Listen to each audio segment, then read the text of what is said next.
Senta, irmão. Glória a Deus. Aleluias. Hoje a nossa palavra se encontra lá no Evangelho de Marcos, capítulo 5. O bispo Tom, domingo, já pregou um pouquinho sobre, sobre a mulher do fluxo de sangue, mas hoje nós vamos novamente ver essa passagem, amém? E eu queria que você falasse comigo essas palavras. Experimentando da glória de Deus, através da atitude da fé. Novamente. Experimentando da glória de Deus,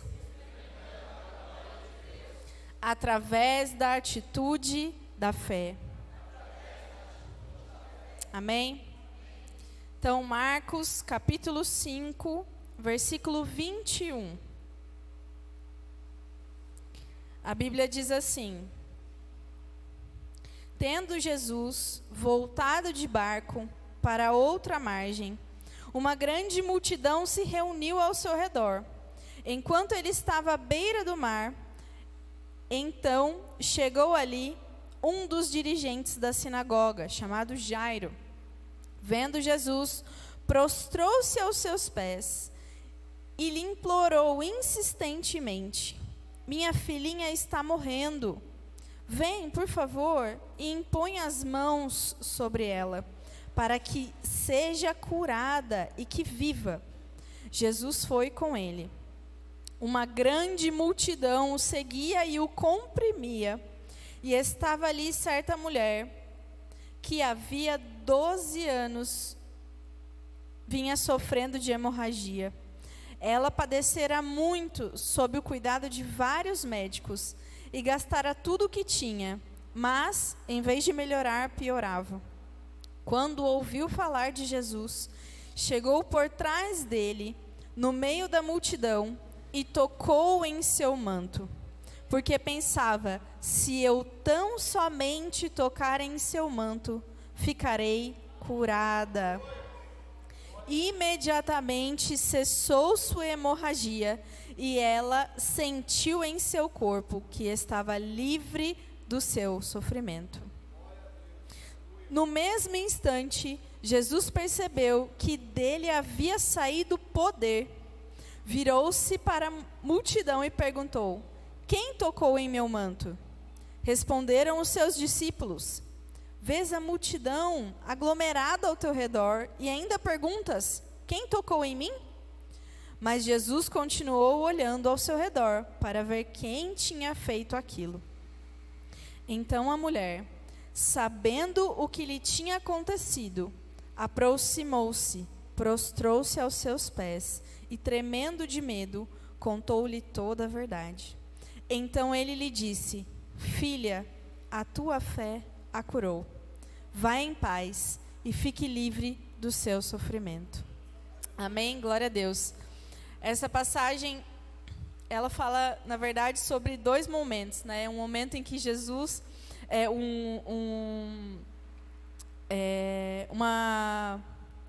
Jairo chega até Jesus e pede para que ele cure a filha, né? E eu penso o desespero, né, dele em curar a filha. Então Jesus aceita ir com ele e no caminho, né, havia uma multidão que seguia Jesus. E a Bíblia diz, né, que Jesus estava comprimido no meio dessa multidão. E no meio do caminho, a caminho de Jesus operar um milagre, essa mulher toca nele. E segundo a lei de Moisés, lá escrita no livro de Levítico, capítulo 15, fala que a mulher do fluxo, né, uma mulher em fluxo de sangue, até a mulher em estado menstrual, estaria impura. Então, né, tudo aquilo que ela usasse, os lençóis, a cama, deveria ser lavado e aquilo se tornaria impuro até o fim da tarde. E aquela mulher que estava nesse estado há 12 anos, né, constantemente com aquele fluxo, ela estava constantemente impura. Então, essa mulher foi separada da sociedade. Ela não poderia mais ter um convívio social e nem um convívio religioso. Ela não poderia entrar no templo, ela não poderia entrar lá no átrio junto com as mulheres e adorar. Ela não poderia ter contato com ninguém. E ao andar perto de alguém, ela deveria dizer: impura, impura, impura. Era assim que se procedia. Imagina a situação daquela mulher, né? Imagina aquilo. Então, ela não podia tocar em ninguém, ela não podia ficar perto de ninguém, e a Bíblia diz que nenhum médico resolveu o seu problema. Ela gastou tudo que tinha, né? A Bíblia não fala se foi muito ou se foi pouco, mas tudo aquilo que ela tinha, ela gastou para ser curada, e não foi curada. Seu problema não foi resolvido. E a Bíblia diz que ela ouviu falar de Jesus. Ela ouviu sobre Jesus. E pensou: se eu apenas tocar em seu manto, eu sei que eu serei curada. E ela confiou tanto naquilo, que ela foi em direção do seu milagre. Quando ela viu Jesus, ela falou: é essa a minha oportunidade. É aí que eu vou, eu preciso, porque é aí que está o meu milagre. Então ela foi, né? Como o Bispo Tom colocou no domingo, era tudo ou nada. Era tudo ou era nada. Ela já vivia num estado sozinha, solitária, sem nada, numa condição de mulher impura, numa condição que nada mais tinha jeito. E ela falou: não, eu tenho fé, porque eu ouvi falar de alguém. Eu ouvi falar de Jesus. Eu tenho fé que se eu apenas tocar o seu manto, eu serei curada. Glória a Deus. E interessante é que a Bíblia diz que ela não pediu para ser curada, né? Eu acho que na cabeça dela, né, agora conjecturando, talvez ela pensasse: eu nem posso pedir, né, para ser curada. E ali existia, né, como eu posso dizer,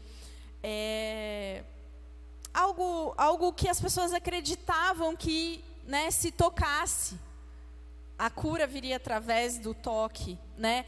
Então eu penso que enquanto Jesus seguia ali, a multidão comprimia ele, porque todo mundo queria tocar em Jesus. Assim penso eu, né? Todo mundo queria tocar nele. E quando Jesus fala, né, quem me tocou? Por isso que os discípulos se indignam: mas Senhor, poxa Senhor, tem tanta gente aqui, como é que o Senhor faz uma pergunta dessa? Quem me tocou? Quem me tocou?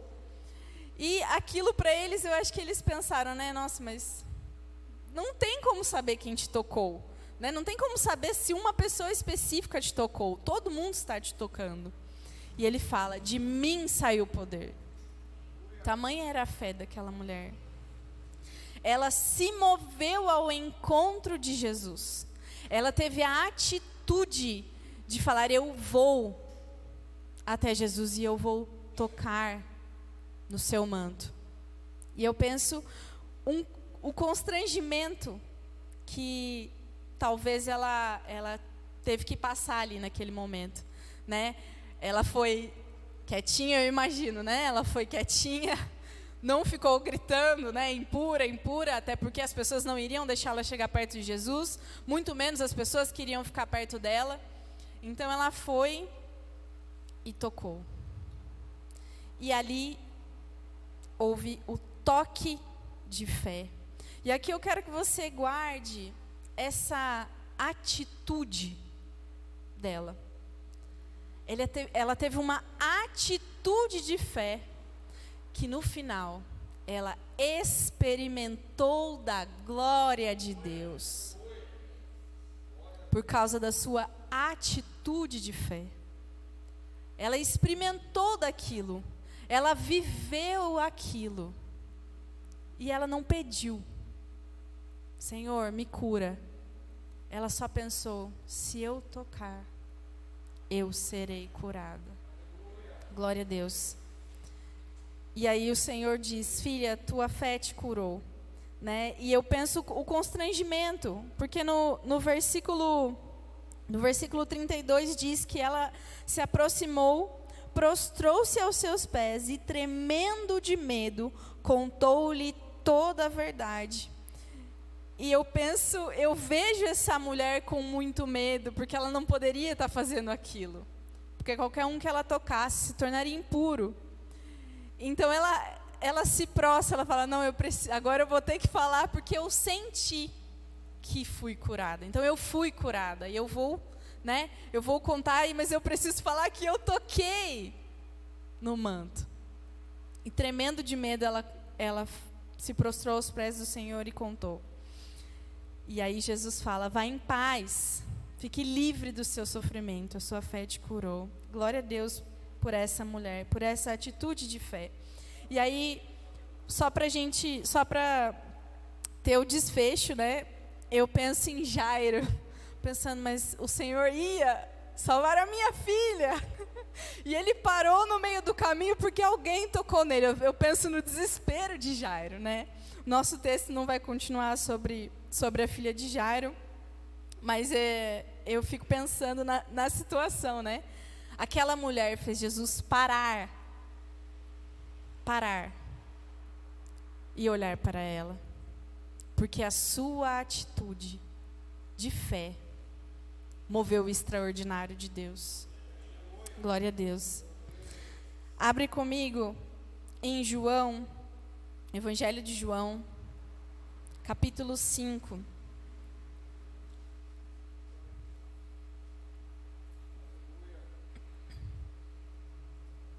E aqui eu quero fazer um contraste.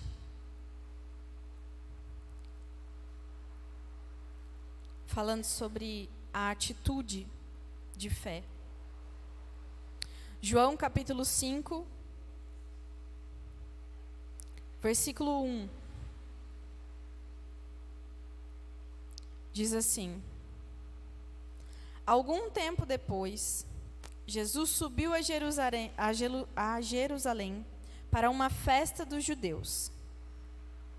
Há em Jerusalém, perto da porta das ovelhas, um tanque que em aramaico é chamado de Betesda, tendo 5 entradas em volta. Ali costumava ficar um grande número de pessoas doentes e inválidas, cegos, mancos e paralíticos.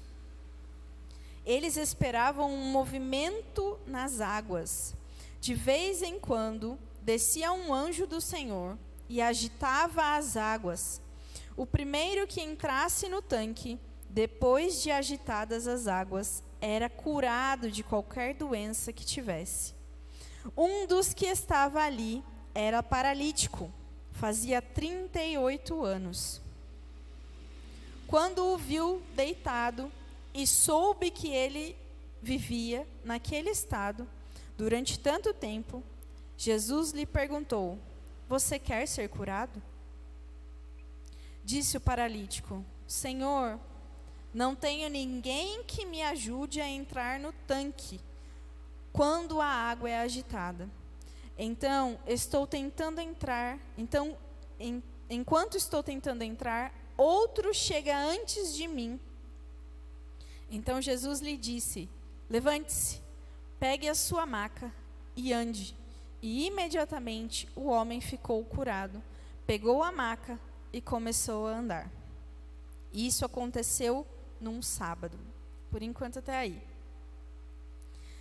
Aqui eu queria fazer um contraste. Ambos foram curados. Mas eu queria fazer um contraste entre as atitudes deles. A mulher que se moveu em direção a Jesus porque ouviu falar e pensou: eu vou ser curada se eu apenas tocar no manto. E se moveu em direção ao seu milagre. Aqui, esse paralítico estava há 38 anos na mesma condição. Na mesma condição. Naquele lugar. E pensa, Jesus poderia se desviar daquele lugar, né? Porque aquele tanque né, de Betesda era conhecido como Casa de Misericórdia. Então havia muitos doentes ali, como a Bíblia diz. Haviam muitas pessoas doentes e enfermas. Então eu creio que muitas pessoas faziam um caminho, né, talvez até mais longo para chegar aonde queriam, porque naquela situação aquelas pessoas eram consideradas impuras. Elas não poderiam entrar no templo. Aquelas pessoas possivelmente não poderiam trabalhar por causa das suas condições. Então, creio que pediam a todo momento, né, esmola. Então, Jesus poderia muito bem sair e dar a volta na Casa de Misericórdia e não entrar por aquele lugar e não passar por aquelas pessoas. E ele foi de encontro àquele homem. A Bíblia diz que apenas um foi curado. Haviam muitos naquele lugar, mas que a Bíblia relata apenas um foi curado. E o Senhor pergunta para ele: você quer ser curado? Essa é a pergunta. Você quer ser curado? Eu penso em mim. Se fosse eu, claro, me joga nesse tanque. Eu falaria: Senhor, por favor, me joga nesse tanque. É isso que eu quero, ser curado. Porque na cabeça dele, eu não sei se naquele momento ele sabia com quem ele estava falando. A Bíblia não diz, né, se ele sabia sobre Jesus ou se ele, né, sabia quem era Jesus. Mas qualquer pessoa que passasse por ali, me deixa perto ali, ó, na beira do tanque, porque a próxima vez que essa água ia agitar, eu vou mergulhar aqui, sei lá o que eu vou fazer. Mas numa condição de 38 anos. 38 anos naquela condição. E a pergunta feita para ele é: você quer ser curado? E o que ele responde?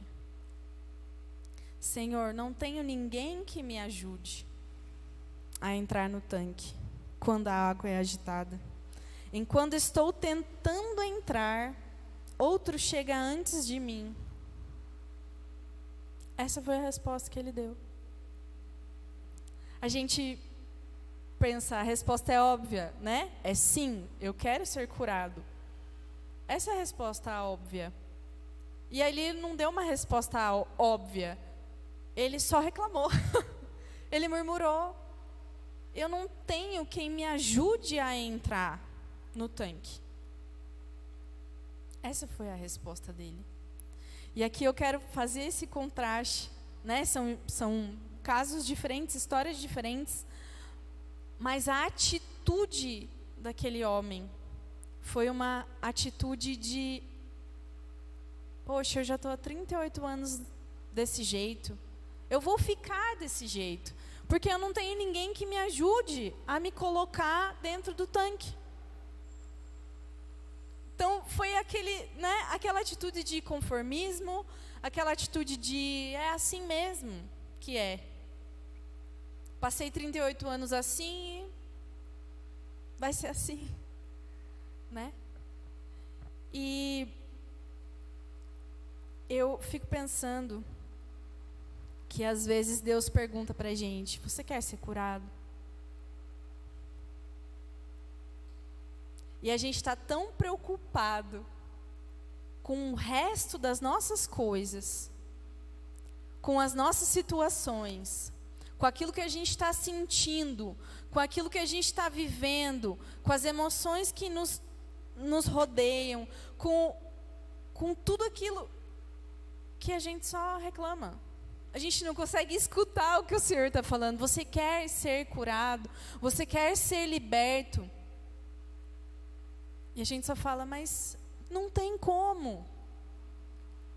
Mas não dá. Mas eu não posso fazer. Mas eu não consigo. Mas eu não... A gente vive assim.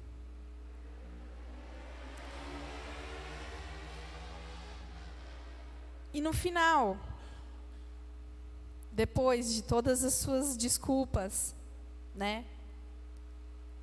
Jesus vira para ele e fala: levanta, pega a tua maca e anda.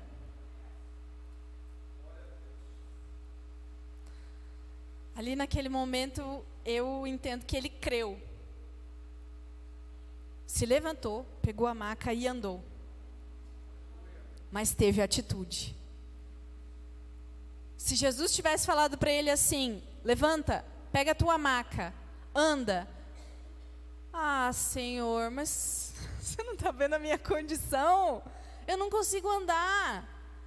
Se ele tivesse continuado com a sua história, com o seu vitimismo, com a sua condição, conformado com a sua situação, ele não teria experimentado o extraordinário do Senhor. E às vezes a gente vive dessa maneira.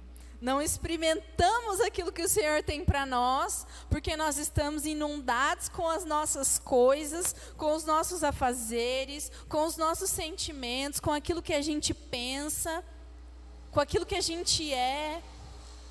Do jeito que as coisas estão, tá tudo bem, tá tudo ótimo, mas na verdade não tá. Você poderia estar experimentando coisas de Deus, poderia estar experimentando o melhor que Deus tem para você. Mas você continua: Senhor, não dá, não consigo. Eu não consigo. Não dá. Ah, porque o meu emprego. Ah, porque o meu trabalho. Ah, porque a minha vida financeira não dá. Ah, porque eu não gosto do pastor. Ah, porque eu não concordo. Ah, porque o outro irmão. Ah, porque falaram isso de mim. Ah, porque disseram isso. Gente, a gente tem desculpa para tudo. Eu me incluo nisso. Às vezes eu dou desculpa também. Não quero, não dá, Senhor. Não quero, não consigo. E o Senhor está assim para mim. Eu penso assim, né? O Senhor está assim para mim. De novo. Você está parado aí? Poderia estar experimentando outras coisas, um outro nível. Poderia ter alcançado um nível de maturidade, mas continua no vitimismo, continua do mesmo jeito. Sai igreja, entra igreja, sai ano, entra ano, sai emprego, volta emprego, do mesmo jeito. Conversa com o marido, e tá bom, dessa vez vai ser diferente. Aí faz tudo igual. Não muda, não sabe, não tem a atitude. A atitude. Tem milagres que o Senhor, né, não precisa da nossa atitude. Aliás, Ele não precisa. Mas tem coisas que nós só experimentamos quando vamos em direção ao Senhor. Tem coisas que dependem da nossa atitude para experimentarmos. O Senhor pode fazer um milagre, Jesus pode fazer milagre em qualquer situação. Eu creio nisso, sei que você também crê. Glória a Deus por isso. Mas isso não anula a nossa atitude. Não anula aquilo que a nossa responsabilidade de ir em direção a Ele. E mudar, e vivenciar. O Senhor fala: você poderia viver aqui, ó, experimentar aqui, ó, a glória de Deus aqui. Mas você só fica aqui, só aqui no raso, porque não tem atitude. Não tem atitude. Você se conforma com a situação. E o Senhor diz para nós nessa noite: muda, toma atitude e viva o extraordinário de Deus. Viva o extraordinário, viva a glória de Deus. Experimente a glória que o Senhor tem para te dar. É isso que ele fala nessa noite. Chega das desculpas, né? Quantas desculpas nós temos dado? Há quanto tempo você está esperando que alguém faça algo por você? Aquele homem no tanque estava esperando alguém colocá-lo no tanque. Senhor, eu não tenho ninguém que me coloque no tanque. Não tenho ninguém. E a gente continua repetindo a mesma coisa que esse homem estava falando. Senhor, eu não tenho ninguém que me ajude. Senhor, eu não tenho ninguém que me ajude em casa. A minha esposa não me ajuda, ela não fala, ela não faz o papel. Meu marido não faz o papel dele. Senhor, mas na igreja eu não consigo, porque eu dependo de alguém que faz. Eu não prego porque o pastor não me chama. Eu tenho o desejo de me desenvolver na pregação, mas o pastor não me chama. Gente, não fica aqui não. Eu tenho desejo, eu vou me desenvolver, eu quero aprender, eu quero. Toma atitude. Levanta, pega a maca, anda. Né? As últimas pregações, terça passada, o pastor Paulo falou sobre, né, que nós somos ministros de Deus, lavouras de Deus. A hora que ele falou aquilo, primeiramente eu falei assim, nossa, Senhor, lavoura é trabalho, hein? Na minha cabeça, nossa, lavoura é trabalho. Eu pensei em mim, eu falei, eu sou lavoura de Deus, eu dou muito trabalho para o Senhor me consertar. Foi a primeira coisa que eu pensei quando ele falou. Eu tenho muito em mim ainda para que o Senhor trabalhe em mim. Tem campo ainda no meu coração para o Senhor trabalhar e trabalhar e trabalhar. E aí ele falou sobre nós, né, que é plantado uma semente, mas que dá muito fruto, né, de uma semente. Aquilo lá transborda. É assim que nós precisamos ser. Experimentar a glória de Deus dessa maneira. Parar de nos contentar com pouco, com raso. Eu vou na terça, vou no domingo, vou no Cresça e tá bom. Tá bom. Mas, né? Mas podia ser melhor. Podia estar se envolvendo mais. Podia estar fazendo mais. Podia ser desafiado a pregar, a dar aula, a evangelizar. Fazer um trabalho de evangelização na praça, no ponto, no que for. Ser desafiado a fazer. Mas muitas vezes a gente dá desculpas. Não dá porque não tem ninguém que me ajude. Não tem ninguém que faça. Não tem ninguém que me puxe pela mão, me ensine a fazer. Não tem ninguém. A gente continua dando essa desculpa. Continua. Há quanto tempo nós esperamos ser libertos do nosso pecado? Ser libertos daquilo que a gente não, na verdade a gente não quer largar, né? Aquilo que está dentro do nosso coração. Muitas vezes a fofoca, a inveja, a maledicência, a lascívia, o vício, por qualquer que seja, pornografia. Não, Senhor, isso aí não dá para mexer não. Vamos continuar assim. Porque a gente dá desculpa, não, isso aí não tem jeito mais. Não dá mais para mudar. São essas as desculpas que a gente fica dando para o Senhor. Não tenho tempo. Não quero perdoar. Não posso perdoar. Não consigo perdoar. Essas são as nossas questões, as nossas desculpas para o Senhor. Nessa noite, não saia daqui com essas questões, com essas desculpas. Não saia daqui. Enquanto o Senhor tratava o meu coração essa passagem, eu falei, Senhor, eu preciso parar de dar as minhas desculpas. Parar de viver no básico, no raso. Viver o extraordinário. Experimentar aquilo que o Senhor tem para mim. Viver aquilo que o Senhor tem para mim. Preciso parar de reclamar, murmurar todo dia. Que eu não tenho ajuda, que o Benjamin dá muito trabalho. Parar de falar, de reclamar. Muda a atitude, muda. Preciso acordar mais cedo, Senhor, vou acordar mais cedo, vou fazer o que eu tenho que fazer mais cedo. E pronto. Resolvido a questão. Vou me dedicar mais tempo. Eu coloquei na minha cabeça, irmãos, que eu vou ler Mateus, Marcos, Lucas e João até a Páscoa. Né? Fiz um desafio meu com o Senhor. Esse foi meu desafio, né? E eu pensei assim, nossa, Senhor, que desafio. Que desafio. Eu poderia ter escolhido um evangelho só. Mas não, eu quero ler os 4.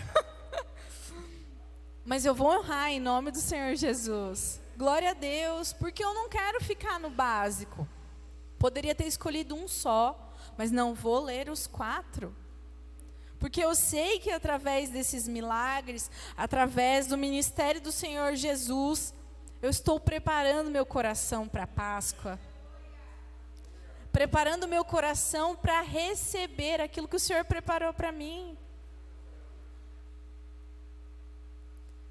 Eu sei que a Páscoa, a gente ainda tem um tempo para chegar nela, mas é uma celebração muito importante para a Igreja de Cristo. É uma celebração muito importante para nós. Às vezes a gente passa por ela assim, né? Ah, é Páscoa. A gente já vive isso todo primeiro domingo do mês. Mas celebrar isso, viver isso, né? Reviver tudo isso através da palavra do Senhor, eu sei que vai trazer edificação para o meu coração. E se você se sentir desafiado comigo, faça isso também. Leia pelo menos um evangelho. Leia pelo menos um evangelho até a Páscoa. Eu sei que o Senhor vai edificar o seu coração grandemente até o dia da gente celebrar. E assim, irmãos, praticar e crer são duas atividades separadas, mas que andam intimamente conectadas. Intimamente conectadas, né? Tiago fala lá que fé sem obras é morta. Não existe. Você pode dizer que você tem fé. Você crê em Jesus? Creio. Até os demônios creem em Jesus. Mas a sua atitude é de fé? Você vive a fé verdadeira? Celebrar em Cristo o seu milagre, viver as experiências que o Senhor preparou para você. Nessa noite, não saia daqui da mesma forma. Pense, reflita sobre isso. Queria que os irmãos colocassem de pé. E a gente vai orar. E eu queria que você, junto comigo, experimentasse do que o Senhor tem para você, da glória de Deus, daquilo que Ele preparou, daquilo que só está aqui, e você precisa da atitude para chegar até lá, para alcançar. Não fique igual aquele homem dando desculpas, mas pense e tenha a atitude igual da mulher do fluxo de sangue. Se eu apenas tocar, eu sei que eu serei curado. Eu não sei em seu coração o que o Senhor quer. Eu não sei o que você tem para entregar para o Senhor nessa noite. Mas eu gostaria que você fizesse uma oração e entregasse todas as suas desculpas para não experimentar a glória de Deus, para não ter a fé genuína, para não ter uma atitude realmente de fé. Abaixa a sua cabeça e entrega para o Senhor nessa noite. Senhor meu Deus, eu te apresento nessa noite